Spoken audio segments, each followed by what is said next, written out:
Mas vamos falar sobre contribuição à duração razoável do processo, na qual o professor Ederaldo já deu uma pincelada muito boa. Mas antes, eu gostaria também de parabenizar o BDFAM, que eu cheguei no início e viu a passagem do slide institucional, e eu acho sim que, numa época, todas as instituições comprometidas com o Estado de Direito têm que tomar partido quando em perigo o Estado democrático de direito. Parabéns ao IBDFAM por assim agir. Nós somos, como já diziam os velhos políticos, animais políticos, né? E, portanto, é necessário, sim, lutarmos pela permanência do Estado de Direito. E, por falarmos nisso, falar em eficácia de direitos fundamentais, e aqui eu vi anunciando no início, tem vários defensores. Aqui em Minas eu estou com uma campanha solidária, no sentido de que, se para criar uma comarca precisa de um promotor e um juiz, necessário também que tenha um defensor público.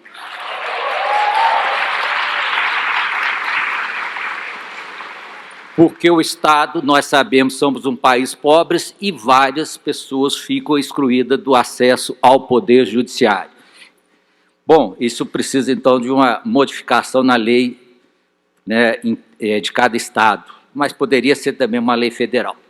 Voltando especificamente no tema, é sabido que, principalmente no direito de família, saber processo, e aqui vai de encontro de novo com o professor Ederaldo, eu sempre estudei processo, não para complicar, mas sim para simplificar, mostrar o caminho das pedras. E chocando com uma escola mineira, entendo que processo, sim, é instrumento de aplicação de direito material, e é uma frustração não chegarmos a uma decisão meritória, né, o processo sobrepor. Bom, mas no direito de família, principalmente, saber processo é de suma necessidade para o especialista. Nós sabemos que as leis, principalmente as leis extravagantes no direito de família, são leis mistas, trata de processo, trata de direito material, alimentos, divórcio, alimentos gravídicos, alienação parental. Bom, e mais, o devido processo legal, sabemos nós também, foi encampado pela Constituição de 88. E nós temos também um italiano que mudou muito a forma de entender e democratizou o direito processual no Brasil, que é Hélio Faxalari, né? Então, a partir daí, houve uma preocupação, porque o devido processo legal, na prática, e principalmente por nós, juízes de direitos, não estavam sendo bem observados. Então, era necessário, sim, preocupar com essa ausência de aplicação do devido processo legal. Foi por isso que, com o Código de 2015, ele trouxe as normas fundamentais, né? Ele esmiuçou o devido processo legal. Aquilo que o professor Ederaldo falou do juiz, né, com aquelas fórmulas repelindo, dizendo que está negando a liminar pelo fumus boniuris e perigo criminoso, está proibido expressamente, né, pelo Código Civil. Por quê? Porque era uma ausência do devido processo legal, era uma ausência de fundamentação da decisão judicial. Então, o Código veio para chamar atenção, principalmente aos juízes de direito, no sentido de que as decisões precisavam ser mais bem fundamentadas para que a pessoa pudesse, inclusive, recorrer ou tomar as medidas cabíveis na espécie. Bom, e principalmente no direito de família, nós precisamos preocupar, sim, com essa duração razoável do processo. Sabemos que cada processo no direito de família é uma família, como já disseram, em desordem. É uma infelicidade perpetuada. Então, a rapidez, principalmente para destravar esse desencontro no direito de família, é de suma importância. É necessário, é uma negação de justiça, processo de família demorar mais de 6 meses, ou anos até, né? Tudo poderia ser resolvido 3, 4 meses, não, mas ainda fica eternizando. Bom, então esse livro 1 do Código de Processo Civil é de fundamental importância, está lá as normas, né, e a aplicação do direito processual. Lá, nós sabemos também que deu ênfase para a mediação, a conciliação, né? Esses hoje, agora, métodos adequados de solução de conflito. Sei que também tem vários apaixonados, e eu convoco vocês a não apaixonar para os institutos jurídicos, porque aí você perde a visão crítica. Eu, como fui terceiro vice-presidente do tribunal, nós tínhamos a função de implementar as políticas autocompositivas no estado de Minas Gerais. Mas eu sempre vejo isso como mais uma ferramenta, não como uma varinha mágica que sai resolvendo tudo na vida das pessoas. Então, muitas coisas resolve sim pelo método adequado de solução de conflito, esse chamado sistema multiporta, mas ainda prevalece, na maioria dos casos, vocês que militam, que advogam, sabem que é o velho processo, aquela sentença impositiva. Mas é por isso que, para deixarmos de falar em sentença impositiva, voltamos ao Hélio Faxalari. Sentença não é ato isolado do juiz. Num processo bem posto e bem discutido, numa dialética necessária nesse devido processo legal, vocês, advogados, são construtores da sentença, ou todos que participam do processo em contraditório, constrói. É simples, quem tira a jurisdição da inércia? E, portanto, quem constrói o primeiro tijolo desse edifício chamado sentença? O advogado. E assim vai com a contestação, com a réplica, com a especificação de provas, etc. Portanto, sentença é ato coparticipado. E aí tira essa rigidez de falar que a sentença sempre é ato impositivo.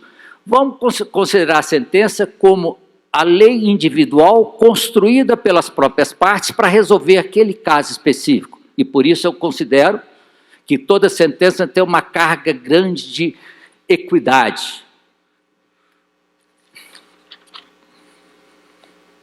Bom, aí essa questão de processo é instrumento de aplicação, processo tem essa autonomia toda, me parece que o artigo 4º do CPC fortaleceu a tese de instrumentalidade do processo do Cândido Dinamarca. Está expresso lá, as partes têm o direito de obter em prazo razoável a solução integral do mérito, incluída a atividade satisfativa.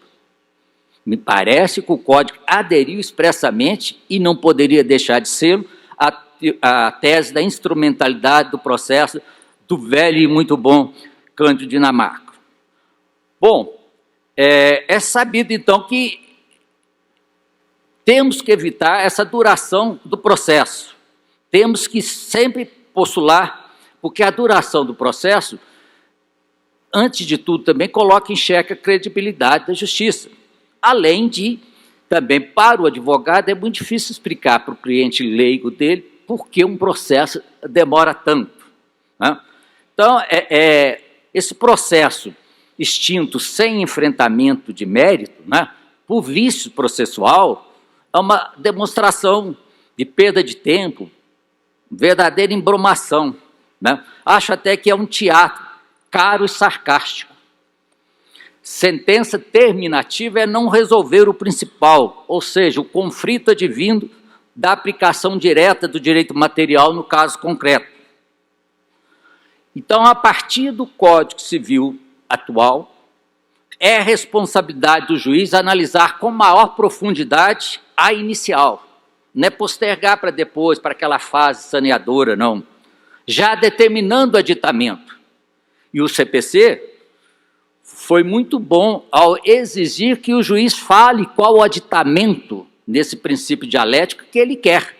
Porque vocês que advogaram, a quem advogou no Código Civil anterior, via que às vezes era preciso 3, 4, 5 despachos e depois o juiz a extinguia. Porque ele simplesmente pedia o aditamento da inicial sem dizer qual aditamento que era.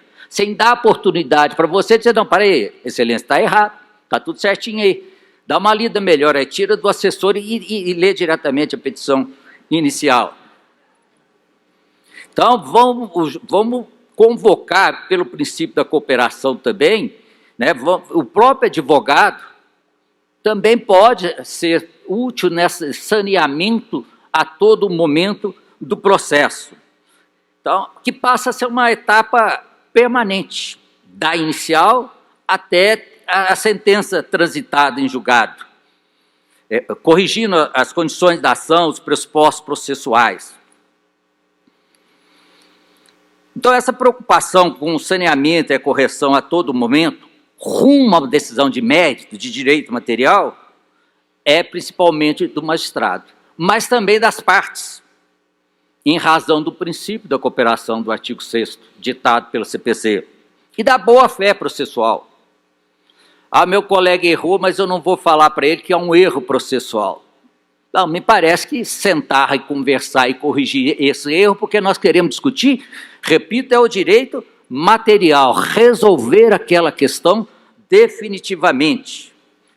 Assim é que conclamo a todos aqueles que participam, ainda segundo facto salário, do processo como procedimento em contraditório, que elaborem em conjunto na superação dos entraves processuais e impeditivo de uma decisão meritória. Agora, aí que está. Há um paradoxo aí. O devido processo legal exige e toma tempo.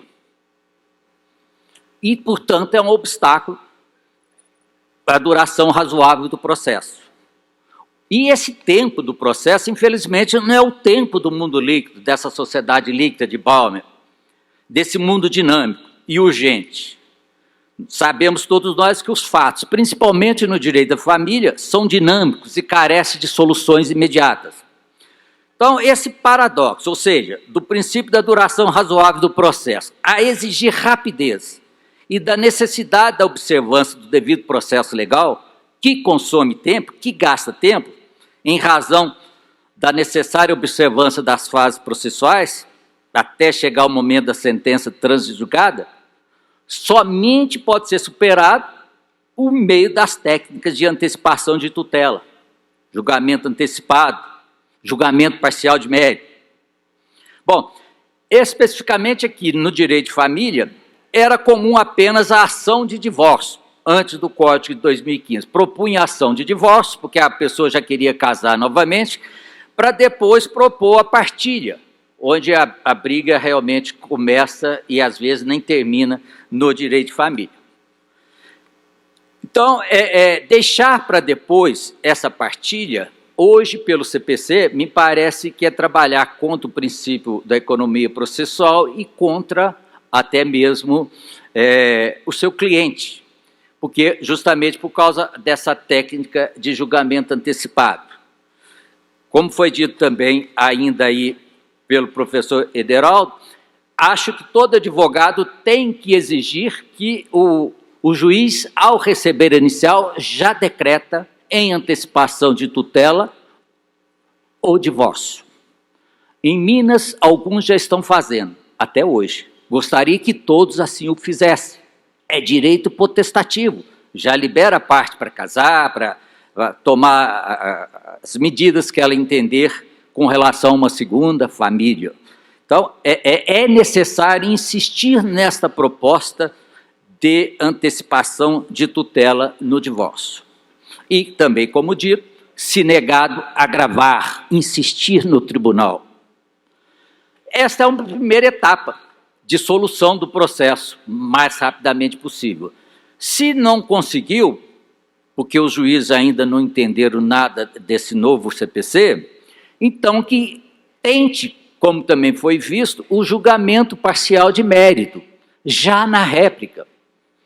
Ao manifestar sobre a contestação, pede o julgamento parcial de mérito, no sentido de já resolver o divórcio e as outras questões continuarem, porque ainda carecem de prova, porque ainda são fatos controversos. Então, essas são ferramentas de extrema necessidade e utilidade para resolver essas questões que requerem urgência. Acho até que depois que resolveu, principalmente a questão relativa ao divórcio, está esvaziada a questão principal no direito de família. Por isso que nós falamos sempre que na área de família resolve tudo no agravo de instrumento, né? Porque as questões principais são decididas neste momento. Julgamento parcial de mérito nunca se confunde com julgamento antecipado. No julgamento parcial de mérito, precisa ter cúmulo de ações e nem todas estão aptas para serem julgadas, uma ou duas apenas que admite o julgamento. No julgamento parcial, no julgamento antecipado, pode ser uma só ação ou todas, desde que todas estejam aptas para o julgamento naquele momento. Essa é uma diferença que é necessário fazer para entender bem esta proposta. Ainda com o julgamento parcial de mérito, o recurso cabível é por disposição expressa, o legislador foi feliz, porque ia haver confusão sim, né? Porque, na verdade, ali, a rigor seria uma decisão interlocutória, já que não pôs fim a cada processo, mas o legislador diz que cabe agravo. Ele decide, ali onde é uma sentença que termina do processo, ele quis fazê-la como decisão interlocutória, entendendo que não pôs fim todo o processo. Então, é agravo por força do artigo 356, parágrafo 5º do CPC.